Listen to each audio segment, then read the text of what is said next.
नमस्कार दोस्तों, मैं जावेद अख्तर। आप देख रहे हैं रॉयल पत्रिका। आज हम मौजूद हैं राजस्थान यूनिवर्सिटी में और जो है यहाँ धरना प्रदर्शन हो रहा अम्बेडकर पीठ को लेकर के। आइए जानते हैं। हाँ भैया, क्या नाम है आपका? मेरा नाम किशोर चौधरी है। मैं राजस्थान यूनिवर्सिटी का एनएसयू का इकाई अध्यक्ष हूँ। देखिए, आज हम यहाँ राजस्थान विश्वविद्यालय के अंदर तमाम छात्र शक्ति विश्वविद्यालय के मुख्य द्वार पर इसलिए एकत्रित हुए हैं क्योंकि विश्वविद्यालय प्रशासन की लापरवाही से, विश्वविद्यालय प्रशासन की निष्क्रियता की वजह से विश्वविद्यालय के अंदर जो अम्बेडकर पीठ अध्ययन केंद्र स्थापित था उसको बंद कर दिया गया है। हम आज सभी यहाँ विश्वविद्यालय प्रशासन से ये मांग करने आए हैं कि आपने क्यों इस तरीके का करते विश्वविद्यालय के छात्रों के साथ किया और क्यों इस तरीके की ये जो पीठ बंद करने की जो समस्या है उसका हम सब लोगों को सामना करना पड़ा। विश्वविद्यालय के अंदर 2016 के अंदर ये अम्बेडकर पीठ अध्ययन केंद्र स्थापित हुआ था। पूरे प्रदेश के अंदर कम से कम 25 अम्बेडकर अध्ययन पीठ स्थापित है प्रदेश की बड़ी बड़ी विश्वविद्यालय के अंदर। हालांकि उनके अंदर किसी भी प्रकार का अम्बेडकर के जो विचार है उनके बारे में कोई भी छात्र डिप्लोमा कर सकता है और कोई भी सर्टिफिकेट कोर्स है वो कर सकता है, परंतु राजस्थान विश्वविद्यालय प्रशासन अपनी लापरवाही की वजह से इस अध्ययन केंद्र को खो चुकी है। तमाम राजस्थान विश्वविद्यालय की छात्र शक्ति भारतीय राष्ट्रीय छात्र संगठन के बैनर तले आज यहाँ विश्वविद्यालय के अंदर एकत्रित हो गए। विश्वविद्यालय प्रशासन से ये मांग कर रही है, प्रदेश की सरकार से ये मांग कर रही है कि आप आखिरकार क्यों इस तरीके की ये घटनाओं की पुनरावृत्ति प्रदेश के अंदर और प्रदेश के सबसे बड़े विश्वविद्यालय के अंदर करने को जा रहे हो। कब तक इसका हर्जाना छात्र शक्ति को झेलना पड़ेगा? आखिरकार ऐसा क्यों प्रदेश की सरकार गहरी नींद के अंदर सो रही है? क्यों छात्रों के साथ ये दुर्व्यवहार कर रही है? क्यों छात्रों के साथ ये अत्याचार कर रही है? हम प्रदेश की सरकार से और इस विश्वविद्यालय के संघी सोच में लिप्त इस कुलपति महोदय से ये सवाल करना चाहते हैं, आखिरकार क्यों आप इस राजनीतिक रूप देके विश्वविद्यालय को कब तक हानि पहुंचाने का काम आप करोगे? विश्वविद्यालय के अंदर यदि पीठ जो स्थापित थी अम्बेडकर अध्ययन केंद्र उसका बंद होना बहुत ही बड़ा सवाल विश्वविद्यालय के छात्रों की ओर से खड़ा करती है कि क्यों विश्वविद्यालय प्रशासन इस तरीके की गलती करती है, क्यों इस प्रकार की अवहेलना करती है, ताकि विश्वविद्यालय प्रशासन को जो अनुसंधान और जो भारत मंत्रालय था उनको विश्वविद्यालय के अंदर जो स्थापित केंद्र है उसको बंद ही करना पड़ा। हम आज यहाँ पे सांकेतिक रूप से एकत्रित हुए हैं और प्रदेश की सरकार से ये सवाल करेंगे, विश्वविद्यालय की कुलपति महोदय से ये सवाल करेंगे कि आखिरकार क्यों आपने इस तरीके का करते किया, क्यों छात्रों को इस प्रकार की समस्याओं का सामना करना पड़ा और कब तक करना पड़ेगा? आप गहरी नींद के अंदर सो रहे हो। ये अध्ययन केंद्र था तो हमारा था और इसके लिए हमारे को किसी भी प्रकार की लड़ाई लड़नी पड़े हम सड़क से लेकर सदन तक जाएंगे, परंतु यह हमारा अध्ययन केंद्र जो विश्वविद्यालय की कुलपति की लापरवाही की वजह से और विश्वविद्यालय प्रशासन की लापरवाही की वजह से हमने खोया है, इसको हम किसी भी हाल के अंदर वापस सुचारू रूप से चालू करवा के ही गहरी सांस लेंगे। हम किसी भी हद तक लड़ेंगे।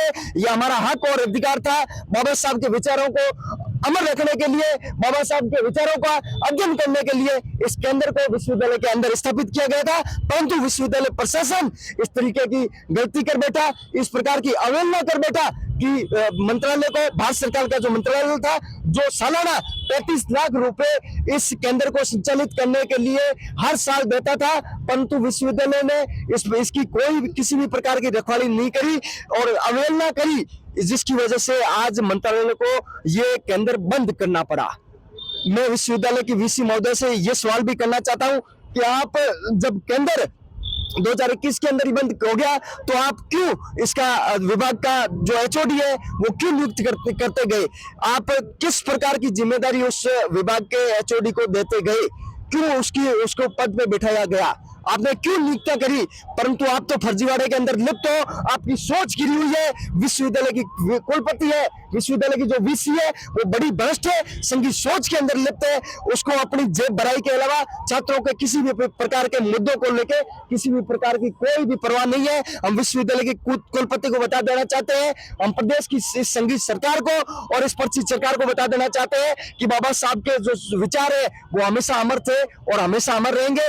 इस पीठ के लिए हमारे को किसी भी प्रकार की लड़ाई लड़नी पड़े, हम सब एकजुट होकर पूरी प्रदेश की सबसे बड़ी विश्वविद्यालय की छात्र शक्ति एकजुट होकर सड़क से लेकर सदन तक हम कूच करेंगे। परंतु हमारा यह अध्ययन केंद्र और जो अंबेडकर पीठ थी उसको पुनः सुचारू रूप से चालू करवा के ही मानेंगे। ये हमारी इस संघीय कुलपति को, इस वीसी महोदय को और प्रदेश की सरकार को खुली चेतावनी है कि हम किसी भी तरीके से आपसे डरेंगे नहीं। हम जो वीसी जो अंबेडकर पीठ बंद करी गई है उसको सुचारू रूप से जब तक चालू नहीं करेंगे तब तक हमारा संघर्ष जारी रहेगा। इंकलाब जिंदाबाद, बाबा साहब अमर रहे, एनएसयूआई जिंदाबाद। भैया ये जो अम्बेडकर पीठ बंद करी गई है, तो इसके लिए आपने धरना प्रदर्शन करने से पहले कोई ज्ञापन व्यापन दिया? नहीं, ज्ञापन देने की जरूरत नहीं थी। बहुत ही चिंता की बात है कि राजस्थान यूनिवर्सिटी की वाइस चांसलर इतनी बड़ी एक इंस्टीट्यूशन बंद हो जाती है और उन्हें इस चीज की खबर भी नहीं है। वीसी कर क्या रही है? और जब राजस्थान यूनिवर्सिटी की नींव रखी गई थी, जो धर्म के नाम पर प्रतिष्ठा की बात करी गई थी, वो आज कहां पर है? बाबा साहब भीमराव अंबेडकर ने जो विचार रखे थे, उन विचारों का इस प्रकार उन्हें कुचला क्यों जा रहा है राजस्थान यूनिवर्सिटी में? उसके लिए हमें किसी प्रकार का ज्ञापन वीसी को या किसी और को देने की जरूरत नहीं है। तो चीज सभी को पताती है और नहीं पताती तो उससे बड़े चिंता का विषय है। वाइस चांसलर निरंतर 2021 से, जैसा कि मेरे साथी ने बताया, इस डिपार्टमेंट का एचओडी नियुक्त कर रही थी। इस डिपार्टमेंट के जो फंड्स थे वो कहां पर जा रहे थे? जो एचओडी यहाँ पर आए थे वो अपनी सैलरी उठा रहे थे, वो लाखों रुपए किसके थे? वो छात्रों के थे, राजस्थान की जनता के थे। तो उन रुपयों का हिसाब कौन देगा? और वाइस चांसलर को अगर वो राजस्थान यूनिवर्सिटी में आरएसएस का कार्यक्रम करा सकती हैं, शस्त्र पूजा करा सकती हैं, तो उन्हें क्या विशेष प्रकार की जो एक विरोध है वो क्या बाबा साहब भीमराव अंबेडकर के और संविधान के विचारों से ही है? तो किसी प्रकार का ज्ञापन देना या किसी प्रकार की कार्रवाई मुझे नहीं लगता कि जरूरी थी। और तमाम छात्र शक्ति को और हमें आज यहाँ आकर के खड़ा इसीलिए होना पड़ा क्योंकि राजस्थान यूनिवर्सिटी की वीसी सो रही है। उन्हें ना छात्रों के हित से कोई मतलब है, ना संविधान से कोई मतलब है, ना छात्रों की शिक्षा से कोई मतलब है। क्या नाम है? राजेंद्र चौधरी, एनएसयूआई जिलाध्यक्ष जयपुर। ये जो अम्बेडकर पीठ को लेकर के आपका मतलब क्या कहना है कि वीसी जो है उसको वापस दोबारा चालू करेगी या नहीं? देखो, दोबारा चालू करना होता ना, इनको तो बंद क्यों करते? लेकिन ये क्या है कि बहाने लगा रहे हैं। इन्होंने कहा कि इसको इसलिए बंद कर दिया गया कि पैसा नहीं था इसलिए, लेकिन ऐसा कुछ नहीं है। ये लोग बाबा साहब अम्बेडकर की विचारधारा से चिढ़ते हैं, उनकी विचारधारा से नफरत करते हैं। ये संघी सोच के लोग हैं। इन्होंने पिछली बार भी आरएसएस को यहाँ प्रोग्राम करने दिया, हमने विरोध किया तो हमारे सैकड़ों छात्र नेताओं के ऐसे मुकदमे लगा दिए गए जो संगीन धाराओं के मुकदमे थे। वो 20-20 दिन तक जेल में रहे। वो जब बाहर आए तो उसके बाद वापस उनको परेशान किया जा रहा है। ये लोग संघी विचारधारा के साथ राजस्थान विश्वविद्यालय को चला रहे हैं। एनएसयूआई का कार्यकर्ता इस विचारधारा के खिलाफ खड़ा है और मजबूती से खड़ा रहेगा।